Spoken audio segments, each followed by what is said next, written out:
Assalamualaikum warahmatullahi wabarakatuh. Saya Alicia Hera Ramadhani, Prodi S1 Kesehatan Masyarakat Reguler, Sekolah Tinggi Ilmu Kesehatan Indonesia Maju, mata kuliah Psikologi Kesehatan. Di sini saya akan menjelaskan materi tentang emosi manusia. Yang pertama, saya akan menjelaskan definisi emosi.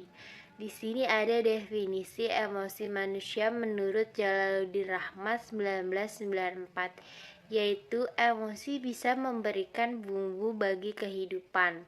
Tanpa emosi, hidup ini kering dan gersang. Emosi bisa juga membuat frustasi dan juga bisa menjadikan modal untuk meraih kebahagiaan dan keberhasilan hidup. Tergantung emosi mana yang kita pilih dalam reaksi kita terhadap orang lain, kejadian, dan situasi di sekitar kita. Lalu yang kedua ada definisi emosi menurut William James 1995. Emosi yaitu kecenderungan untuk memiliki perasaan yang khas bila berhadapan dengan objek tertentu dalam lingkungannya. Dan yang ketiga menurut Press 1999, ia mengungkapkan secara tegas bahwa emosi merupakan reaksi terhadap situasi tertentu oleh tubuh. Hal ini merupakan hasil berpikir tentang kondisi yang khusus, yang mana ada keterkaitan antara aktivitas berpikir dan hasil dari persepsi terhadap kondisi. Emosi yang ada di diri kita sering menjadi hambatan bagi seseorang untuk melakukan perubahan diri. Oleh sebab itu, penting bagi kita untuk memperdalam pemahaman mengenai permasalahan emosi. Nah, selanjutnya saya akan menjelaskan emosi dasar manusia menurut Watson. Yang pertama ada fear. Emosi ini akan berkembang menjadi kecemasan atau anxiety. Yang kedua ada rage. Emosi ini kelak akan berkembang menjadi emosi marah atau anger. Lalu yang ketiga ada love. Emosi ini yang kedepannya akan berkembang menjadi emosi simpati. Nah, di sini juga saya akan menjelaskan sumber-sumber emosi. Yang pertama itu ada kepribadian.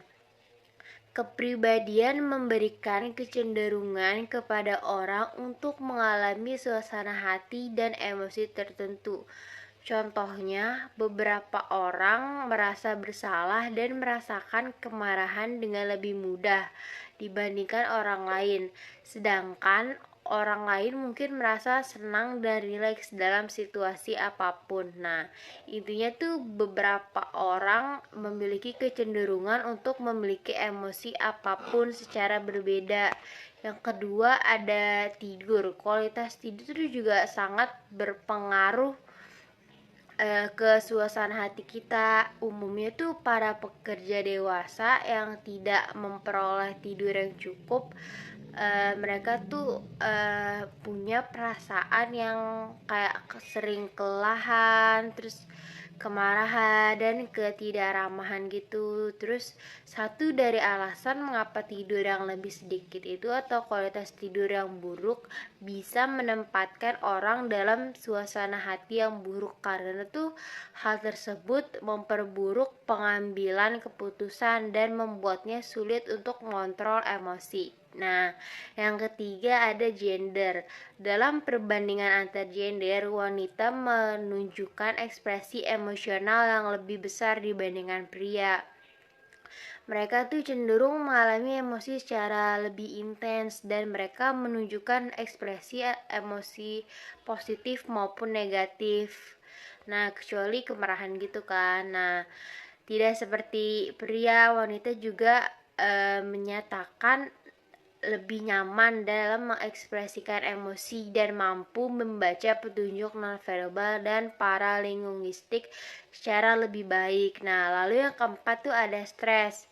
Sebuah penelitian tuh menghasilkan pernyataan adanya peristiwa yang terus-menerus terjadi yang menimbulkan stres tingkat rendah, menyebabkan para pekerja mengalami tingkat ketegangan yang semakin lama seiring berjalannya waktu semakin meningkat. Nah, yang kelima itu ada usia. Suatu penelitian atas orang-orang yang berusia 18 hingga 94 tahun mengungkapkan bahwa emosi negatif tuh tampaknya udah jarang terjadi seiring bertambahnya usia seseorang. Nah, di sini juga saya akan menjelaskan 4 fungsi emosi menurut Coleman dan Hammonds 1974. Yang pertama itu energizer atau pembangkit energi. Artinya ketika seseorang merasakan emosi, maka tubuhnya itu akan tergerak untuk melakukan apa yang dirasakannya. Dalam hal ini tuh emosi membangkitkan dan memobilisasi energi kita. Contohnya tuh kayak kita takut, maka kita akan berteriak atau lari gitu kan. Terus itu yang kedua ada messenger atau pembawa informasi. Nah, maksudnya ini tuh ketika emosi itu kita rasain sendiri pada diri kita, maka secara nggak langsung tuh kita menyadari apa yang sedang terjadi pada diri kita atau apa yang kita dapat dari lingkungan. Kayak kita sedang merasa bahagia, berarti kita sedang memperoleh sesuatu yang kita senang kan, jadi terhindar dari hal-hal yang kita nggak suka gitu kan. Nah, yang ketiga itu ada pembawa pesan. Nah, dalam berkomunikasi pasti memiliki tujuan atau pesan yang akan disampaikan. Nah, kayak kita sedang cerita nih sama teman, cerita sedih, terus teman kita ikut nangis juga, nah gitu kan. Nah, terus yang terakhir itu ada information research atau sumber informasi. Nah, emosi itu juga merupakan sumber informasi tentang keberhasilan kita. Nah, di emosi ini tuh juga ada teori-teori tentang emosi. Di sini saya akan menjelaskan teori emosi menurut James Lange, yaitu emosi terjadi setelah terjadinya reaksi psikologi. Contohnya tuh kayak kita takut karena kita lari setelah ngelihat buaya. Jadi emosi itu adalah persepsi seseorang terhadap perubahan-perubahan yang terjadi pada tubuh sebagai reaksi rangsangan dari luar. Contohnya kita takut sama buaya, respon dipersepsikan timbul rasa takut gitu kan. Selanjutnya ada teori emosi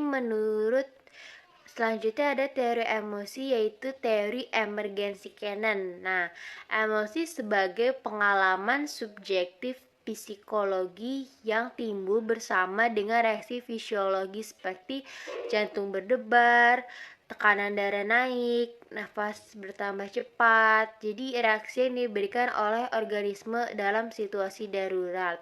Nah, reaksi emosi itu juga bisa ditentukan oleh beberapa hal, yaitu lingkungan, pengalaman, kebudayaan, dan individu itu sendiri. Nah, respon emosional tuh biasanya melalui 4 jalur, yaitu stimulus, perasaan, respon-respon internal, sama pola-pola tingkah laku. Nah, perkembangan emosi itu juga ditentukan oleh proses belajar dan proses pematangan. Contohnya tuh kayak seorang bayi yang memerlukan tingkat kematangan tertentu untuk bisa tertawa, dan saat besar tuh hal itu tuh bisa digunakan untuk mengekspresikan perasaan tertentu. Nah, di dalam emosi manusia itu juga terdapat gangguan emosional. Nah, dalam teori lingkungan Russell 1993, penyakit mental disebabkan oleh berbagai kejadian yang menimbulkan terjadinya stres. Nah, lingkungan yang dimaksud ini tuh bisa berupa lingkungan fisik dan juga psikologis. Nah, tekanan emosional juga dapat dihilangkan jika penyebabnya ditiadakan terlebih dahulu, tetapi teori ini tuh menghilangkan aspek dari individu tersebut yang memiliki perbedaan dengan individu lain. Nah, ada juga teori afektif, yaitu perasaan bawah sadar seseorang yang menentukan emosinya, seperti perasaan takut, benci, senang yang ditekan ke alam bawah sadar.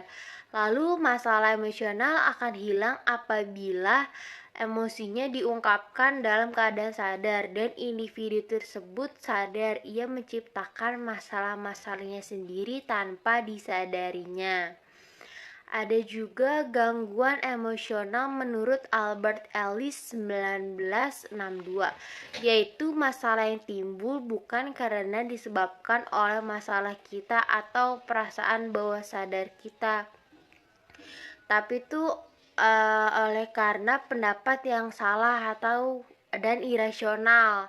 Ada juga cara untuk memperbaiki emosi pada anak. Nah, cara untuk memperbaiki emosi pada anak tuh meliputi 3 langkah berikut. Yang pertama itu memperlihatkan kepada anak anggapan-anggapan yang salah dan menunjukkan lewat nalar dan dinasehati dengan sikap yang baik dan bekerja sama. Selanjutnya saya akan menjelaskan macam-macam emosi. Nah, yang pertama ada emosi bahagia. Bahagia tuh merupakan emosi yang mungkin paling dicari banyak orang.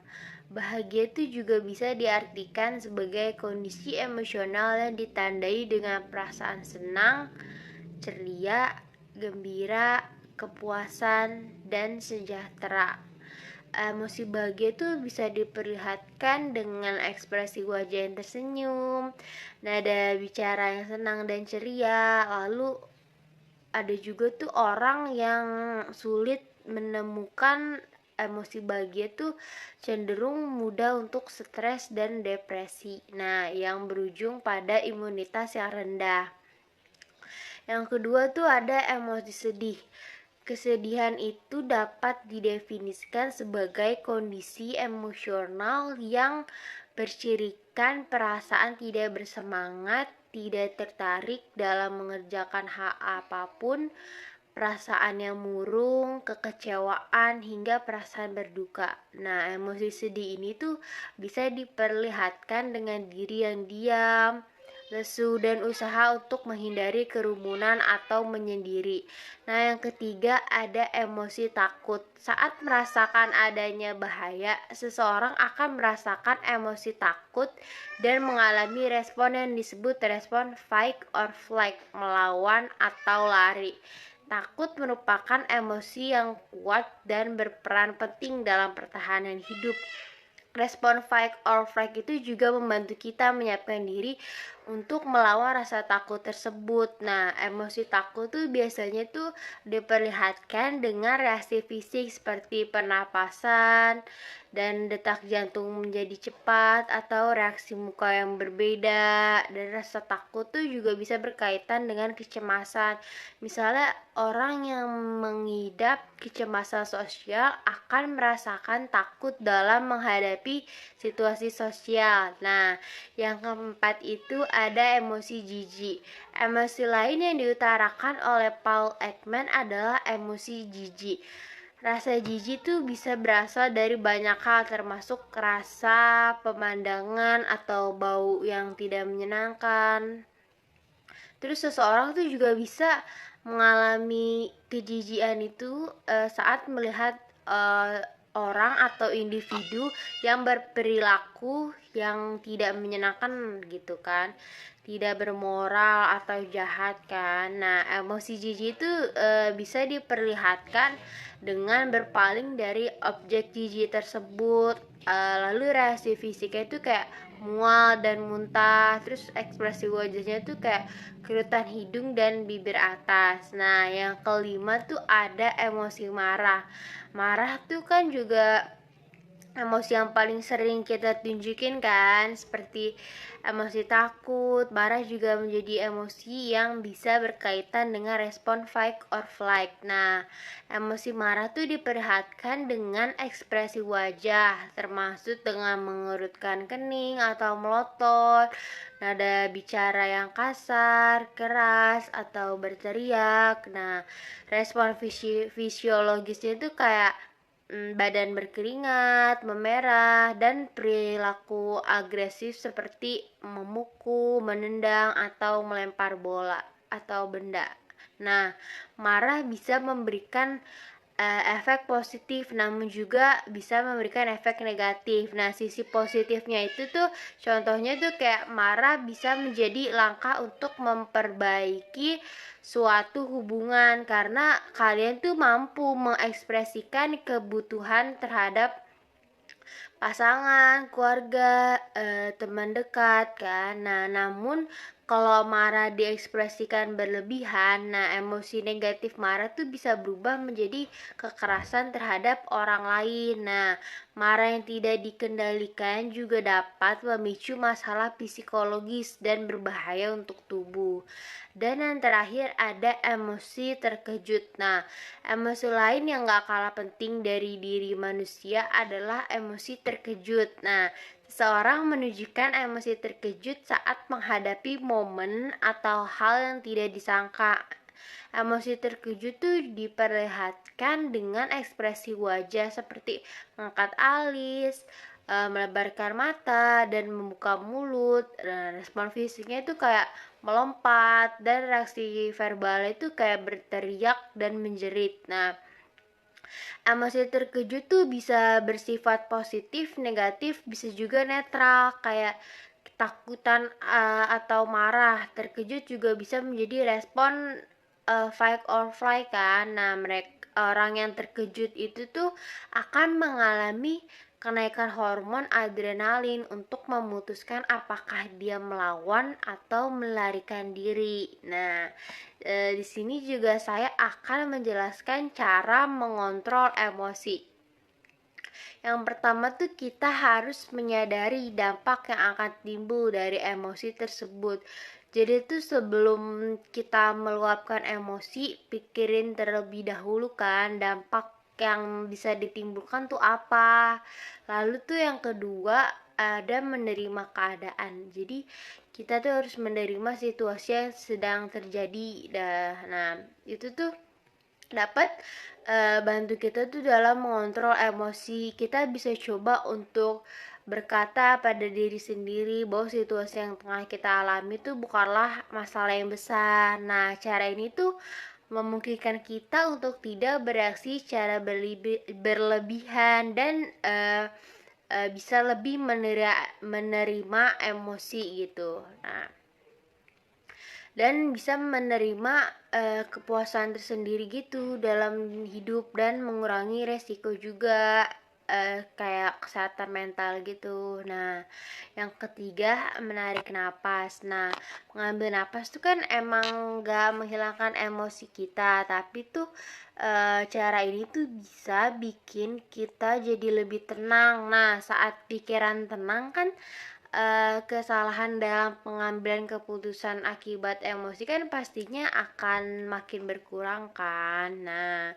yang keempat itu kita harus tahu kapan kita harus mengeluarkan emosi. Nah, meluapkan emosi itu bisa juga dengan menangis ataupun berteriak. Nah, itu tuh merupakan hal yang wajar banget kan untuk dilakuin. Nah, cara-cara tersebut tuh dinilai dapat membantu meredakan amarah yang ada dalam diri kita. Yang kelima tuh kita bisa memberi ruang sendiri untuk diri kita. Memberi ruang untuk menyadari itu dapat mempengaruhi cara kita dalam mengambil keputusan. Hal ini tuh emang gak sepenuhnya bisa menghilangkan emosi kan. Nah, namun tuh ini tuh bisa ngalihin perhatian kita untuk sementara hingga semuanya tuh mereda. Nah, kita tuh juga bisa ngelakuin beberapa aktivitas yang bisa kita lakuin gitu kayak jalan-jalan, shopping, nonton-nonton video lucu, atau bisa juga ngelakuin hobi-hobi kita gitu. Nah, yang keenam itu berbicara dengan terapis. Nah, apabila emosi yang kita alami itu udah mulai beban nih bagi pikiran atau hidup kita, nah itu tuh kita harus segera konsultasi dengan terapis atau ahli kesehatan mental. Nah, berbicara dengan ahlinya itu bisa membantu kita dalam hal mengatasi perubahan suasana hati yang parah, mempelajari cara mengontrol emosi, dan mempelajari cara mengontrol emosi yang tepat, dan mengeksplorasi faktor yang membuat emosi kita menjadi tidak teratur. Nah, berbicara sama yang ahlinya itu juga bisa mengurangi potensi kita untuk melakukan tindakan-tindakan seperti melukai diri sendiri, merusak, maupun bunuh diri. Nah, emosi itu juga berperan sangat penting dalam cara manusia mengarungi kehidupannya. Misalnya tuh emosi itu mempengaruhi cara kita berhubungan dengan orang lain. Nah, dan berperan dalam keputusan yang kita buat. Nah, dengan memahami beberapa jenis emosi yang berbeda, kita tuh bisa memahami lebih dalam tentang bagaimana dampaknya terhadap perilaku. Nah, kita juga bisa tahu nih cara untuk mengendalikannya. Nah, sekian penjelasan tentang emosi manusia dari saya. Mohon maaf apabila ada kesalahan. Wassalamualaikum warahmatullahi wabarakatuh.